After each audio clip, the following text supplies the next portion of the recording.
नमस्कार विद्यार्थी मित्रांनो. महत्वाची चालू घडामोडीचा पॉइंट आपल्यासाठी या ठिकाणी मी घेऊन आलेलो आहे.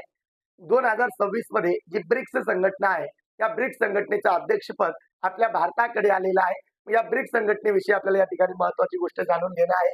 यामध्ये बघा मित्रांनो, भारताकडे कालावधी जो आहे 1 जानेवारी 2026 पासून भारत हा ब्रिक्स संघटनेचा अध्यक्ष देश ठरणार आहे आणि भारतामध्ये होणारा ब्रिक्स संमेलन जो आहे हा एकूण कितवा आहे? 18वा ब्रिक्स संमेलन आपल्या भारतात 2026 ला पार पडतोय आणि अध्यक्षपद जो आहे हा ब्राझील देशाकडून आपल्या भारताकडे आलेला आहे. याचा अर्थ 17वे शिखर संमेलन हे ब्राझील देशामध्ये झाले होते आणि ब्रिक्स संघटनेची स्थापना लक्षात ठेवायची मित्रांनो 2006 ला झाली होती आणि 2010 मध्ये आफ्रिका या ब्रिक्स संघटनेमध्ये समाविष्ट झाला होता.